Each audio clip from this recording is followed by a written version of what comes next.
Përshëndetje, kënaqësi të takohemi në episodin e radhës të The Gjë Talks. Do të vazhdojmë flasim për narrativa propaganduese, për fake news, për gjitha llojet e çrregullimit të informacionit. Në Kosovë pak janë, por ka megjithatë platforma që e bëjnë verifikimin e informacionit, nëse një video, një fotografi, një deklaratë është apo nuk është e vërtetë. Në mesin e këtyre platformave shumë serioze, e cila ju rekomandoj të jetë pikë referente për ju, kurdo që keni dyshime nëse një lajm është i vërtetë apo nuk është i vërtetë, thjesht klikojeni hybrid.info edhe nëse aty shihni që lajmi nuk ka qenë i vërtetë, dijeni që për një nuk ka qenë i vërtetë. Hulumtues në këtë platformë është Festim Rizana. Festimi është sot me mua. Festim, faleminderit shumë, mirë se erdhe. Faleminderit juve për ftesën. Çka po thon hulumtimet e fundit, cilat janë fake news-at ose çrregullimet e informacionit që mas shumti po përdoren për me prek këtë sentimentin e njerëzve, sentimentin, emocionin, ta quajmë ndryshe. Është interesant domethënë të konfliktet ndërkombëtare po gjejnë vend edhe në hapësirën tonë digjitale në farforme, në media sociale.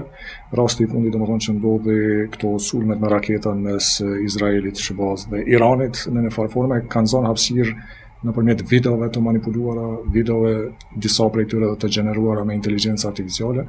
Po njëkohësisht edhe sekuenca nga video lojra të ndryshme janë përdorur thjesht me idenë se paraqet pamje autentike nga këto sulmet me raketa, bombardimet të ndryshme që ndodhin. Është interesant edhe u pretendua se doli pamja e parë pas vrasjes së liderit suprem të Iranit, Khamenei, po kur u klikua ai imazh doli që të jetë gjeneruar me inteligjencë artificiale. Bile ishte ja pamjet nga vendi i ngjarjes, kështu diçka.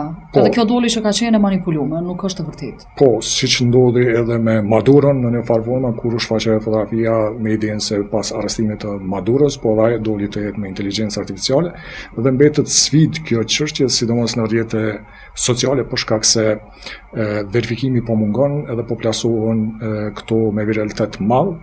Ka disa praktika për shembull që I kemi vrejt se për shkak të rrethanave ndërkombëtare në X kryesisht po informohen njerëzit për këto zhvillime dhe është tentuar që nëpërmjet grokut me kërku përgjigje për disa përmbajtje, po është vrejt që edhe groku nuk arrin me dhënë përgjigje domethënë të sakta se këto përmbajtje a janë të manipuluara apo jo. Kaq shumë e kanë sofistikuar krijimin e tyre, saqë nuk po I identifikojnë mas platformat që janë të thirrura me identifikuar.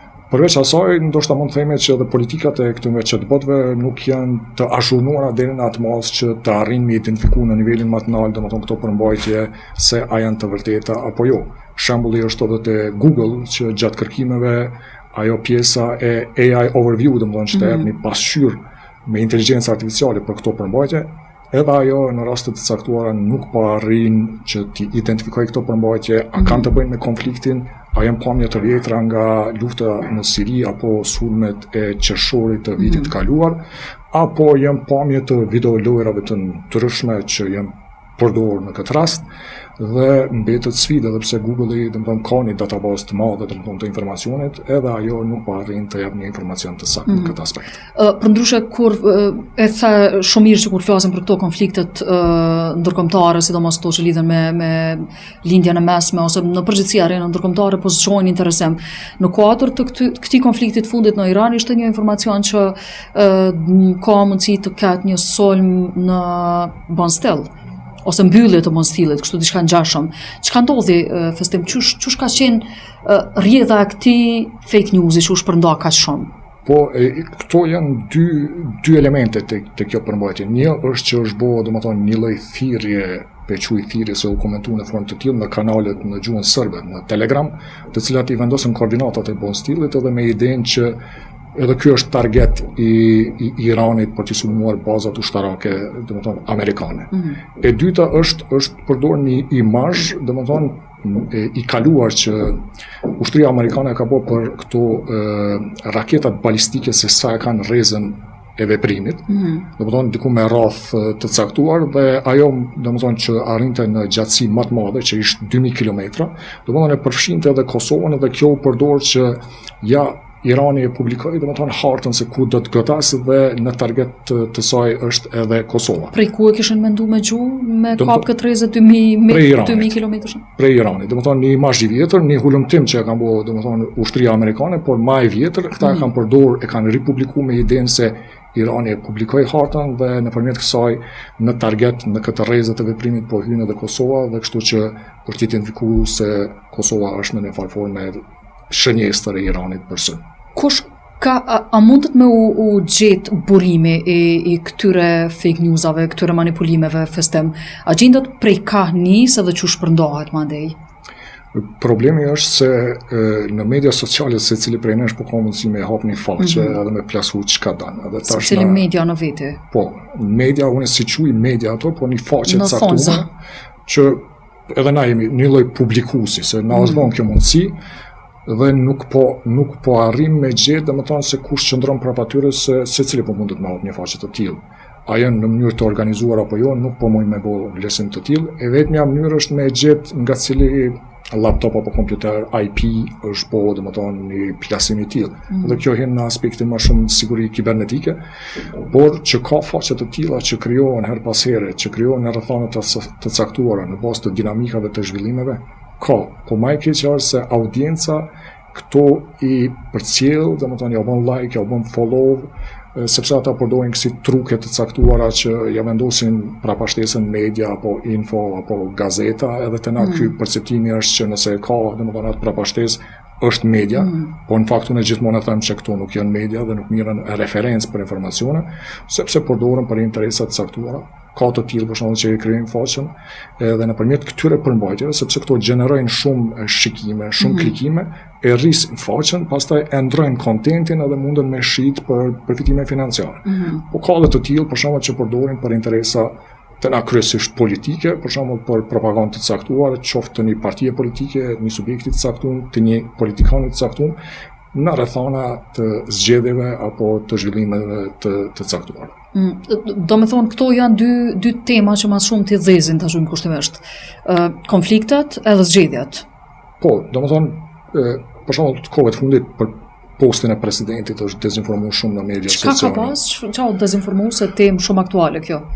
Do me thonë sondazhe të rreme me idenë se përkrahin presidentin aktuale, do me thonë Vjosa Osmani që do të jetë presidente, përkraje i ka dhënë kjo parti ose ajo parti pa kur një farë bazë, do me thonë forma të tilla, deklarata të paqena, pretendime të paqena në një farë forme rreth postit të presidentit, bile ka pasur të tilla që do të zgjidhet me patjetër Vjosa Osmani presidente prap.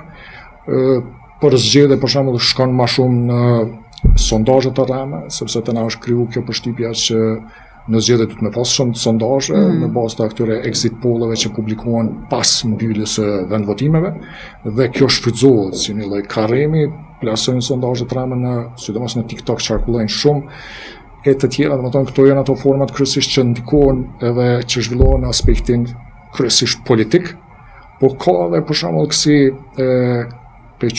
kësi farë fushata të caktuara, për shembull e gjeneron një imazh të caktuar ku paraqet një familje dhe thotë që ky krye familjar ka sakrifikuar për familjen, domethënë e prekat emocionin, edhe pse ata nuk ekzistojnë, ata persona komplet është e gjeneruar me inteligjencë artificiale dhe kjo po njihet në një farë forme si engagement bait, domethënë ku me kriju një lloj ndërveprimi të faqes edhe thjesht mandej faqja mu përdor edhe për interesa tjera financiare. Këto dhe monetizohen edhe sjellin shumë klikime sjellin shumë para. Po, ky monetizim domethënë është një nga, domethënë ky aspekti financiar, pjesa tjetër është kryesisht politik. Kryesisht politik, me kriju opinion. Po, me kriju opinion sepse pse vendosim na, domethënë që kjo përmbajtje është ndikim, domethënë në opinion publik dhe mundet me ndiku në perceptimin publik është se ka shumë komente atë. Domethënë që ka arrit një audiencë, ka shumë përmbajtje, domethënë share që i thënë, shpërndarje të caktuar me një interpretim të caktuar. Domethënë kur vendosit një sondazh i rreme dhe kur partia ose e përmbush ato ideologjikisht ose politikisht, ai menjëherë bën share edhe jep komentin, thotë po jo 50%, po 60 ose 70%, nuk i mjaftojnë as 50%, e forma të tilla ose kur jepet në deklarat, domethënë edhe pse është e paqen në një farë forme kush është përkras, thotë okay, domethënë po çashtu është, po ka edhe raste kush është kundër, pastaj vazhdon ajo gjuha urrëties ndaj atij politikani. Po është e çuditshme domethënë se këto komente janë të shumta dhe këto shpërndarje në një farë forme ndikojnë në perceptimin e opinionit publik. Pse jemi në këtë gjendje festema? Dihet, a është çështje e mungesës, e kam përshtypjen që jo vetë që në Kosovë, edhe në vendet të tjera, nuk është që është më mirë çështja e këtij emocionit që preket për tema të ndryshme dhe reagimeve pa ndaj verifikim të mirëfillt. A është çështja e kulturës së përgjithshme, a është çështja e mungesës së edukimit medial, a është çështja e sofistikimit kaq të madh të narrativave propagandës, sa që ti e ke vështirë me ditë nëse është e vërtetë apo s'është, apo thjesht na e kanë shpërlar trunin kaq shumë sa ma nuk e dim, s'kemi përgjigje, a është mirë, a është keq, a është e vërtetë, a është e pavërtetë, një çështje e caktuar. Po ndoshta është problemi i këtij kalimit të komunikimit, domethënë ku kemi pas gazeta, që kanë qenë një numër i kufizuar, edhe televizionet të caktuara, dhe çdo publikim aty është filtruar edhe është marrë si e vërtetë absolute, dhe kalimi në rrjetet sociale që ki pas mundësi në lloj-llojshmëri edhe webi, domethënë faqe të ndryshme, lloj-lloj informacione që ka qarkulluar, po ideja me qenë se është publike, dhe na është kryer përshtypja që çka del aty në internet është e vërtetë, është e saktë. Domethënë ky është ai mos më quaj deformim, po ky kalim ka ndikuar më shumë, po edhe mungesa pastaj e përcjelljes së këtij edukimi se si duhet të informohemi në internet, kryesisht edhe në media sociale në përgjithësi. Domethënë një edukim i mirëfill se këto çka publikohet aty jo domosdoshmërisht janë të sakta, sepse secili prej nesh është publikues, figurojnë me fake account, me llogari fake, me imazhe aty, duket një person, po ai person se ekziston, se është gjeneruar imazhi me inteligjencë artificiale, dhe nëse nuk e arrim edukimin e tillë medial pequi dhe digital në atë formë që sot me eduku masën që këto përmbajtje duhet mi marrë me rezervë, edhe shpesh që thamone, bëni like ose follow disa media që dihet të na kush janë kredibile, pjesa tjetër nuk është me rëndësi. S'jën më rëndësi se nëse informacioni nuk ka qarkulluar në këto media, domethënë ose është dezinformat ose është i parëndësishëm, domethënë nuk të prek ty, domethënë s'ki nevojë më marrë. Okej, për zhvillimet në Kosovë, por çka me zhvillimet politike, gjeopolitike? Do me thonë, jo të gjithë e kanë informatën cilat media ndërkombëtare janë të sigurta edhe janë të besueshme, nëse Google po dështon me identifikuar, nëse Groku po dështon gjithashtu, çka me bona, qysh me marrë vesh, qysh me ditë nëse jemi tu lexuar një përmbajtje të vërtetë apo jo? Po sigurisht edhe mediat tona këtu kredibile, domethënë kanë hapësirën për lajme ndërkombëtare. Edhe ata i marrin informacionet nga mediat ndërkombëtare që kanë korrespondent nga vendi i ngjarjes, që kanë informacione edhe nga burime të tjera, domethënë nga struktura të caktuara. Dhe ky filtrim, domethënë i informacionit edhe ndërkombëtar që vjen nëpërmjet mediave tona të mirëfillta, e lën audiencën, domethënë i lën hapësirë audiencës të mirë informohet se çka po ndodh. Por nëse audienca përzgjedh që mediat sociale mi përdor për këto informacione, atëherë duhet me pas shumë kujdes, se ballafaqohet me keq informata të ndryshme, sepse aty nuk arrin mi filtru kërkush, nëse nuk i filtron edhe vet, atëherë mbetesh prej këtij dezinformimi që qarkullon. Për ndryshe ju i monitoroni festem edhe mediat sociale, rrjetet sociale, le të quajmë se media nuk po m'pëlqen hiç që po e përdorim për këtë farë deti pafund në cilin po ka mundësi secili me shpërnda fake news ose çfarëdo lloj informacioni edhe të paqen. Kush le ta quajmë keq përdor më shumë në këtë aspekt? Rrjetet sociale apo mediat? Ku është situata më e keqe? Rrjetet sociale absolutisht, se ka shumë faqe të ndryshme që qarkullojnë. Nëse e bëjmë një dallim kështu, domethënë, në media kryesisht publikohen kësi keq informata që janë më dëbuta, më clickbait, po clickbait domethënë nuk e tregon në titull pak se çka po ndodh, se ku ka ndodhur ngjarje, me idenë që me klikuna brenda me pa. Me përmbajtje e pa verifikuar, për shembull sikur imazhi i Homeni që u publiku, se kanë verifikuar me idenë se është e vërtetë, edhe pse në një farë forme e krijon një perceptim të gabuar, por prapë mbetet mbi idenë e shpejtësisë që e kanë publikuar dhe jo në ai qëllimi të caktuar. Kjo është publikuar edhe prej mediave. Po, ose gabime të caktuara kur ja huqin kryesisht kur ka lajme me numra, gjatë kalkulimeve mund me bëna shkarje, gjatë mbledhjeve zbritjeve, ndërsa në media sociale kemi të gjitha forma domethënë e dezinformimit, të filluar prej dezinformimit klasik me qëllim të caktuar, manipulimet fakteve, përmbajtjeve të gjeneruara me inteligjencë artificiale, i video, çfarëdo forme e të tjera, domethënë që bëhen pa kuni farë problemi, montohen, editohen, plasohen me pretendime, domethënë edhe me tekst të caktuar, për qëllime të caktuara të cilat veç ata në një farë forme i dinë edhe në bazë të përmbajtjes që ne e lexojmë e shohim se cili është qëllimi kryesor i atyre përmbajtjeve. Pra, media sociale është problemi kryesor, por fatkeqësia më e madhe është tash audienca jonë sot nëpërmjet scrollit informohet, domethënë media sociale. Webi ka deg, domethënë kërkush s'hen mo www.com, një medium caktuar që më këshyr se edhe ajo i ndihmon që mu mirë informu. Kështu që mbetën media sociale ajo sfida kryesore për mirë informim. Vepa portalet që i përmende, webfaqet, krejt kanë edhe rrjete sociale në cilat të shpërndajnë përmbajtjen e tëne.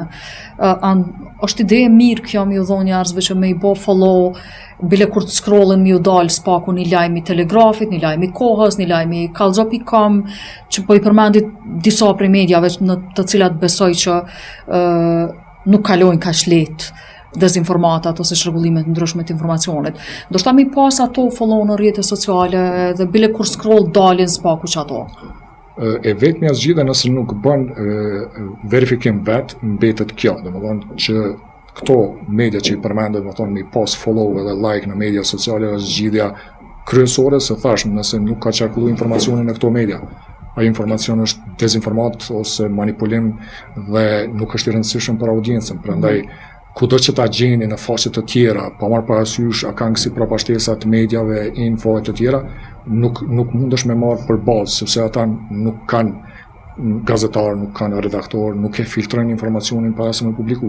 Prandaj ju mbetet audiencës që vetëm këto media t'i bëjnë like, t'i bëjnë follow në media sociale që rregullisht përmbajtjet e tyre t'u dalin përpara dhe të mos lënë hapësirë që përmbajtjet të caktuara nga faqet tjera të interferojnë, sepse unë pesho në X kur i shikoj këto për zhvillimet në lindjen e mesme, shpesh këto videot e vjetra ose të manipuluara për shkak të mbingarkesës edhe ripublikimit emocional që i bëhet me to, zën hapësirë dhe nuk njon me mirë informu, sepse këtu po ndikon edhe algoritmi pak, ose nëse e klikon njerë po vazhdon mbi qatë rrjedh me qatë përmbajtje.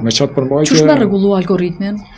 Algoritmi ju mbetet atyre që janë pronarët e medjave sociale, ata e përcaktojnë se si algoritmi, po për shembull për me eduku pequin thoj za algoritmin, nëse i bëni like këto faqe dhe nëse klikoni në këto informacione, atëherë algoritmi ju jep atë rrjedhë të informacionit. Është most interested, ndoshta kur ka një përmbajtje që ty nuk pëlqen, e klikon edhe nuk të shfaqet më. Po, ka edhe kësi forma, domethënë që ose e raporton për shkaqe të ndryshme dhe e eliminon në farë forme.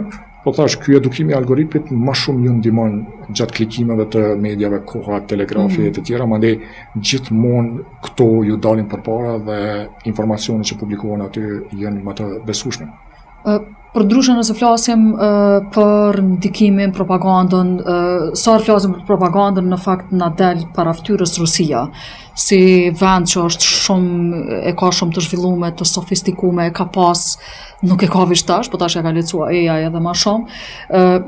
Çush ndikon festema? Ka shumë propagandë të përmbajtjeve ruse që vjen në Kosovë, a filtrohet, a ka mekanizma që mbikëqyren?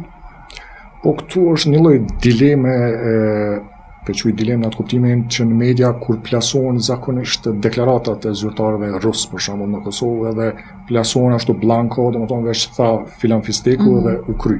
Edhe pse sugjerohet gjithmonë nga studiues që këto mos plasohen në formë të tillë, por të kontekstualizohet, domethënë pse po thotë këto dhe në çfarë konteksti po thotë, në mënyrë që audienca me pas një lloj backgroundi të kësaj përmbajtje, sepse për mi plasu, duhet mi plasu me ditë se çka po thuhet, por t'i jepet një kontekst që sqarohet ose të ketë një kuptim më të mirë, domethënë kjo përmbajtje. Përndryshe Rusia shfrytëzon disa forma, domethënë që synon me depërtu, i ka target, domethënë target i ka disa shtete, kryesisht rreth kufirit të vet, edhe në Ballkan është Serbia targeti kryesor për me ndiku, po njëkohësisht me këtë strukturën e rrjetit Pravda propagandistik që e kanë kriju, që është e bazuar komplet në AI, domethënë ka fillu edhe përmbajtjen e gjuhën shqipe, domethënë në domenin e Pravdës në Shqip me publiku informacione që ndërlidhen me Rusinë, me zhvillimet gjeopolitike, që këto përmbajtje dhe këto narrativat ruse me pas me zonë hapësirë edhe në Shqip. Edhe kjo është problematike edhe pse volumi i tyre është më i pakt, por nëse sot bëjnë një kërkim për luftën në Ukrainë, që informacionet në media tona kanë filluar më reduktu tejmase për shkak të rrethanave të caktuara, edhe nuk e gjenti në Google për shembull në mediat Shqip, atëherë i referohet Pravdas që është në Shqip, domethënë këtij rrjeti propagandistik. Dhe ky është qëllimi i kësaj strukture, kësaj platforme. Kjo me ndiku, domethënë sferën digjitale, po edhe njëkohësisht këto large language models që i thënë chatbotet të ndryshme, që edhe gjatë kërkimeve aty me interferu në ai link i këtyre përmbajtjeve të rrjetit Pravda. Qysh mundet me u duk një propagandë ruse e cila e ka target Ballkanin me në qendër Serbinë që e shpërndan mandej, qysh duket, qysh me dyshuna ose me ditë që një informat jo, po një tentim për informim që në fakt mbështillet si informacion, po brenda ka propagandë, qysh me ditë na që po vjen prej Rusisë? Po ndërtimi i këtyre narrativave është i strukturuar në formë të tillë. Qendra kryesore është Kosova, domethënë ata ndërtojnë narrativa mbi Kosovën, domethënë si e paraqisin si precedent, si shtet jo demokratik, domethënë shtet në thojza jo demokratik, si një lloj kanceri i Ballkanit, si një lloj problemi kryesor. Njëkohësisht edhe Bosnjën e shfrytëzojnë, domethënë për shkak të rrethanave politike që janë aty dhe Republika Srpskës, domethënë, edhe Bosnjën e përdorin për si narrativa të caktuara që me ndiku. Njëkohësisht është edhe elementi fetar që ndikohet, domethënë ortodoksia për Malinezi, edhe atje nxitën domethënë narrativa të caktuara për mobilizim të një strukture të caktuar kryesisht të serbëve ortodoks, po edhe në Maqedoni të Veriut, sepse edhe aty është sentimenti fetar në dispozicion, domethënë për përplasje ndëretnike me shqiptarë dhe narrativa të caktuara. Unë po besoj në bazë të ulëmtimeve që Maqedonia e Veriut, Malizi, Serbia edhe Bosnia janë më të ndjeshme në këtë aspekt në ndikimin e këtyre narrativave, se Kosova e çkado që vjen prej Rusisë apo prej Serbisë apo prej Kinës e forma të tjera, i merr me rezerva në farforme dhe nuk i merr si bazë ato narracione. Po këto narracione munden me depërtu në bazë të rrethanave të caktuara, për shembull mundet dikush në diskurs publik me përdor prej shqiptarëve, duke mos e ditë domethënë se ajo narrativë është problematike, se këto janë disa nuanca të vogla. Për shembull, na e quajmë agresionin në Ukrainë, ata e thënë intervenim për të ruajtjen e komunitetit rus atje, për shembull. Edhe këto dallojnë këto narrativa. Edhe për me vrejt këto duhet një lloj konteksti më i gjanë të audiencës. Që nuk është e lehtë. Nuk është e lehtë, po, nuk është e lehtë. A ka tentim për me hy, le të themi kushtimisht, propaganda ruse në Kosovë, a shihet ndonjë farë tentimi në media, qoftë media tradicionale, qoftë media rrjete sociale? Në media tradicionale kjo mundet me ndodhë thash për shkak të pakujdesisë dhe plasimit të informacioneve të caktuara, se duhet me raportu dhe po ajo forma e raportimit, kjo metoda copy-paste pak për neve po është problematike në media, sepse nuk pe lexon se çka po thuhet, po pe bar drejt për drejt në mediumin e vet, edhe pse aty po ka elemente narrative që nuk janë të përshtatshme, domethënë dhe nuk janë të sakta. Pjesa tjetër është për shembull krijimi i faqeve të ndryshme, për shembull në media sociale, të cilat munden me plasu informacione, domethënë me narrativa të caktuara dhe me i targetuar një audiencë të caktuar. Po nuk është vërejt një shumësi e këtyre, ndoshta në raste shumë të rralla që kanë qarkulluar edhe në gjuhën shqipe, përveç rastit të domenit Pravda që publikon rregullisht përmbajtje në shqip. A është e klikueshme kjo platformë? Po, është e klikueshme, domethënë dhe ka informacione aty që publikohen, edhe pse ka target, domethënë Shqipërinë, se Kosovën nuk e llogarit si shtet, domethënë se ato janë domenet e krijuara mbi baza të shteteve. Ka edhe informacione kryesisht për Kosovën, për zhvillimet në veri, po edhe ato gjeopolitike që ju intereson Rusia, që narrativat e veta mi plasu për zhvillimet në Iran, për zhvillimet në Moldavi, zgjedhjet që kanë e të tjera. Shumë e rëndësishme kjo me ditë njerëzit, me pas informatën për këtë pradan që... Po, pravda, mandej ka Pravda e ka. Pravda. Domethënë pravda rrjedh prej rusishtës, domethënë që e kanë pasur tani agjenci të lajmeve, domethënë një medium të madh Pravda, po ata e kanë përdorur tash si jamën me idenë që këta Pravda e paraqet të saktën të vërtetën. Kryesisht me inteligjencë artificiale publikohen këto informacione, të cilat skenohen në agjencitë e medjave ruse, RIA Novosti, TASI, disa kanale në Telegram, për shembull që janë edhe kanalet e njohura serbe, domethënë prej serbe që janë këtu Bund, Jestanja Duha, Bunkeri, Koridori, dhe pastaj ato automatikisht me Yandex, se Yandex është platformë ruse, përkthehen në gjuhë të caktuara, edhe plasohen në domenin që është albaniannewspravda.com, domethënë që është në shqip, domethënë ajo përmbajtje plasohet aty. Qysh po i verifikoni si platforme kanë fjalën? Qysh i verifikoni, qysh po mbrini, sa po mbrini me i monitoru gjithë këto përmbajtje që do të shtohen? Po i monitorojmë domethënë mediat tona në gjuhën shqipe, faqe të ndryshme në media sociale që identifikojmë gjatë punës tonë me idenë se po dezinformojnë, edhe pasi dyshojmë në disa përmbajtje të caktuara, për shembull del një deklaratë e tillë, a e ka thonë, nuk e ka thonë, e kërkojmë se gjejmë, thënë në deklaratë e tillë nuk ekziston, domethënë është dezinformant ose një pretendim të caktuar. Mediat sociale i monitorojmë në formë të tillë duke e përcjellë këtë zinxhirin e dezinformatave që qarkullojnë, sepse një faqe caktuar bëhet share me 10 herë, me 100 herë, edhe në ato shpërndarje, domethënë e gjejmë edhe atë rrjetën se ku po qarkullon kjo dezinformant, dhe këto i trajtojmë për arsyen se kanë shumë viralitet dhe kanë shumë shpërndarje, kanë shumë komente. Njëkohësisht bëjmë edhe monitorim të mediave në gjuhën serbe, pequj në gjuhën serbe në atë kuptimin që veprojnë në Kosovë, po edhe në Serbi, me informacione që ndërlidhen me Kosovën, po edhe disa kanale në Telegram që bëjmë propagandë të caktuar në gjuhën serbe, dhe format të tjera që qarkullojnë, trendet e të tjera, domethënë të dezinformimit si Pravda, është Matrioshka, janë edhe disa të tjera, do operacione që njihen si doppelganger, edhe ato mundohemi mi monitoru se sa po deportojnë në Ballkanin Perëndimor, dhe është target, domethënë pequj kështu audienca shqip false, se na nuk po arrim me bo ndarje në sferën digjitale, se po ki faqe për shembull që plason në Shqip, po nuk pedim a është krijuar në Kosovë, në Shqipni, në Maqedoni. S'mund të marrë kjo informat. Nëse klikojmë ose shikojmë about për faqen, domethënë në atë kuptimin ku jepën informacione, ka raste kur identifikohet që është e krijuar në këtë lokacion, po në përgjithësi këto informacione mungojnë në media sociale. A ka njerëz që kërkojnë për juve me ditë nëse një informat, qoftë ju shkruajnë, ju kontaktojnë, me pyet a është e vërtet kjo informat? Po, ka, fatmirësisht ka, domethënë kur e shohin një përmbajtje të caktuar nëpërmjet Facebookut apo platformave të tjera, na dërgojnë domethënë përmbajtjen, me thonë që a është e vërtet kjo apo jo. Po edhe në web faqe e kemi atë hapësirën raportat, domethënë ku mundën me raportu për disa përmbajtje të caktuar.